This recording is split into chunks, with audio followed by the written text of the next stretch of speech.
hydration is not just drinking water. Hydration is three parts. Hydration is one, getting water in. Two, absorbing the water.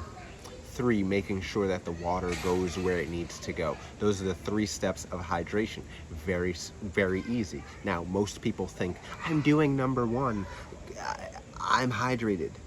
No, almost everybody does this, and this is why basically everybody is chronically dehydrated and why they suffer from a lot of things due to chronic dehydration. And you're not going to solve chronic dehydration with drinking more water only, right?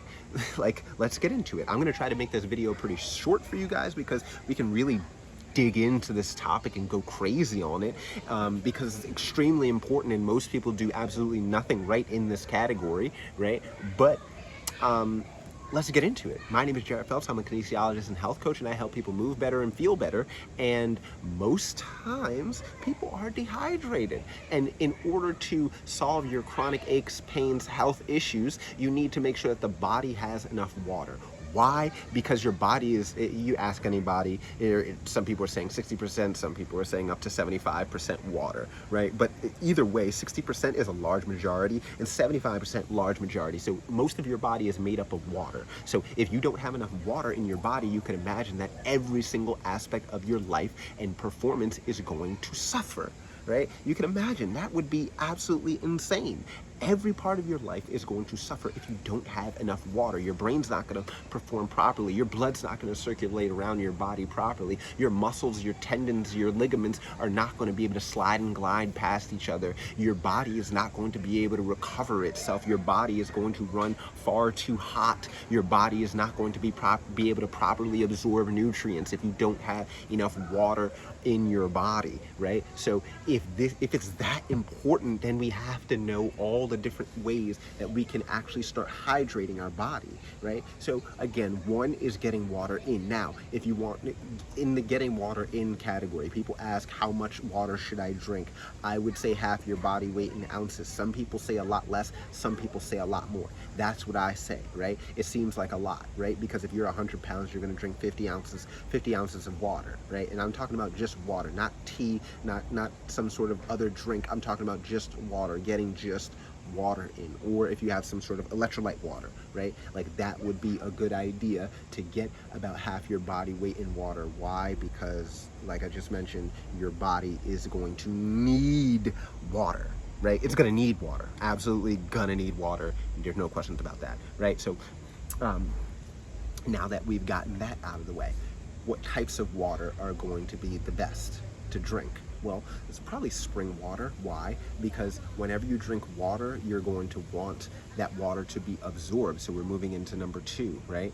You're going to want that water to be absorbed. Your body cannot just take up water and use water. It needs to be absorbed, right? So one thing that we were never really taught, we were taught to drink 8 glasses of water, right? But it didn't say what kinds of water, right? It didn't say the types of water. It didn't say, you know, what quality is better than the other one. It's just like drink water, right? You could drink tap water. Now, the reason why I don't say drink tap water is because a lot of times chemicals are put in there to clean the water, right? So they put chemicals in there to clean the water, but not realizing that those chemicals that they put in the water to clean it actually still stay there. And when was the last time that you wanted to drink any sort of cleaning products that are out there? Even trace amounts of things that they use to clean anything out there. Bad idea, right? So you probably want to drink some sort of water that is filtered. Now, the thing with filtered water now means what? You're probably filtering out nutrients in the water as well, right? So we want to make sure that our water has minerals in it, because if your body doesn't have the minerals in it, it can't absorb the water. Basically, if you've ever paid attention in chemistry class, they tell you one thing for a solution, that water normally follows salt content, and salt content normally follows water content, right? So this means that the water is being absorbed by the salt and the salt is being absorbed by the water, right? I'm just giving that out there. Now, when I say salt, I mean that the body wants the mineral salt, not the Morton's sea salt, right? The NaCl, right? We don't want that.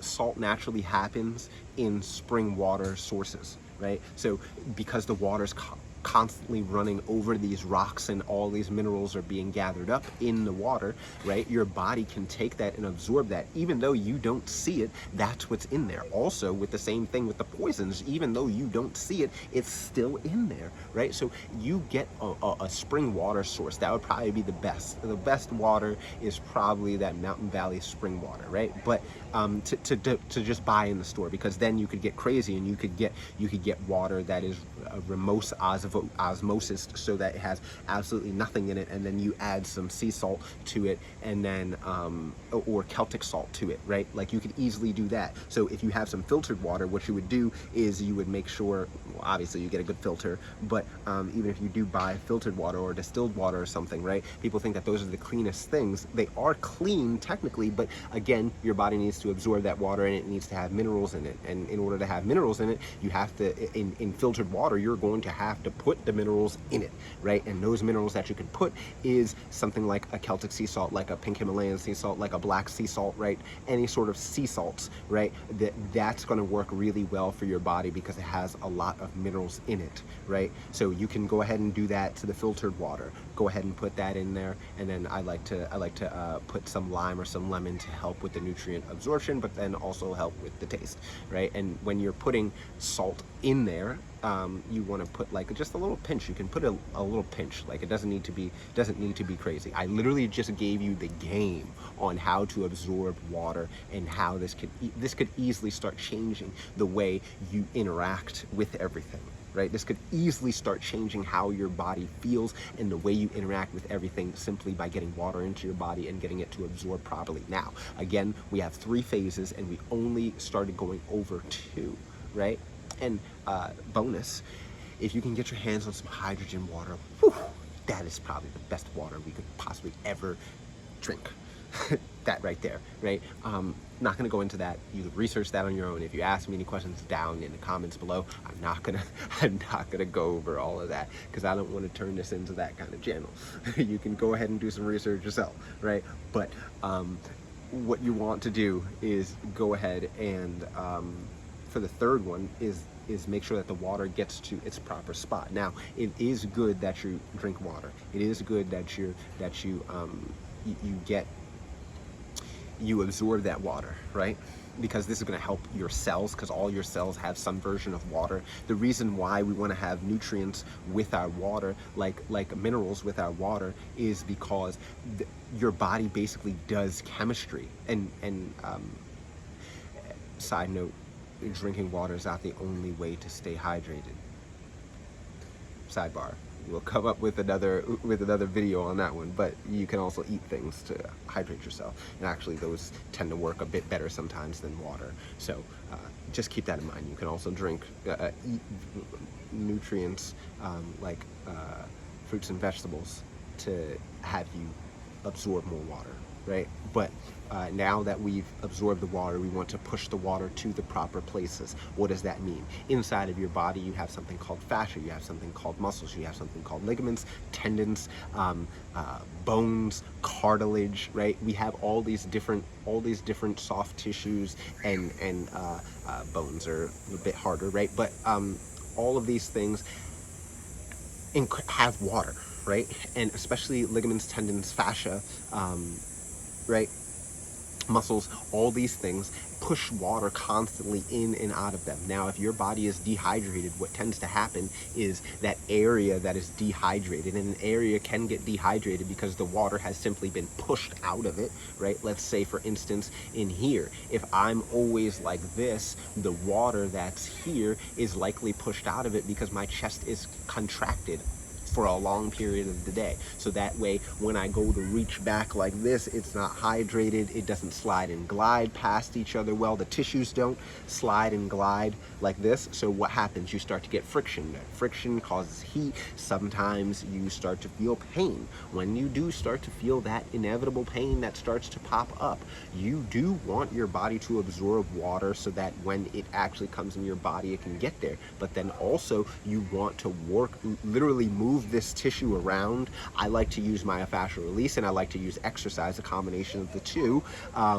and basically other fascial work to make sure that I can get all of this area hydrated. And how I'm going to do that is by movement and getting rid of restrictions. So getting rid of restrictions looks like basically myofascial release, where this is like a foam rolling, a type of foam rolling that you can do, and just some fascial maneuvers, basically moving the fascia, stretching the skin around and moving and breathing in certain aspects, and with certain techniques to help your body then go ahead and bring water into that area and start to actually feel better and move better, because you're actually not only solving this now at a cellular level, but now you're solving it at a fascial level, you're solving it at a muscular level, you're solving it at a tendon and ligament level, right? Your tendons and ligaments need to have a certain amount of lubrication, and that's what the water is for. Your muscles, your fascia needs to have a certain amount of lubrication so it can slide and glide past each other well. If you think of something that's like been dried out, right? If that happens at different places in your body, right? If that happens at different places in your body then begins to move around those stuck places. So for instance, if that happened here, right, let's just say below the surface there's some sort of torquing force, and now it's here, right? If you see the skin is starting to pull this way, this is starting to come in, right? I'm starting to curl around those injuries and things that I have, and then I start to adopt this position. I'm just using this one because this is what you can see, and this is a normal position for a lot of people. They're just like this, right? This is probably even not as exaggerated, because most people are like this on their phone, like, right? And then they wonder why their shoulders, their neck, their back all hurt, right? So we want to get to a point where we're handling all three of those things. I'm going to stop the video right here because I can go on forever with this stuff, and you can just check out the next video. That'll break this stuff down even further, but I'm just telling you that there are, again, 3 steps to hydration. 1 is taking in water, right? 2 is absorbing water, and 3 is making sure that that water gets to the places it needs to get to. That's it for now. Yeah. If you guys are interested in any of this stuff and want to dive in deeper, and if you're in chronic pain, if you really just you feel off, like you go to the doctor and they say everything's fine, but you don't feel it. You feel off to some degree. You feel like, you're working out, you're doing the things, but it's not right where it needs to be. Like your muscles and joints are achy and all this stuff, and you're just not sleeping well, all those things. You need to start to detox your body, nourish your body, and then optimize your body, right? And then we need to throw in some performance there at the end, and that's how you're going to be able to level up. Most people get stuck in one of those areas and never actually get to the bottom rung, right? Most people just walk around with toxins chronically in their body that are pulling them all sorts of ways, toxins in the mind, toxins in the body, that are just draining them of energy, forcing them to never get to a state where they can actually function, right? So that's what I do. I help people function better. Help people function better, baby. Help people function better. So if that's at all interesting to you, if you want to dive deeper into that, go ahead and check out the links down below, and maybe you could set up a consultation with me, or you could see what are the different programs that I have running. But basically, I'm helping people, again, move better, feel better, and just perform better. And if you are struggling in that category, like a lot of people I know, because most of the information you get is crap and doesn't actually help, I'm here for you. Peace.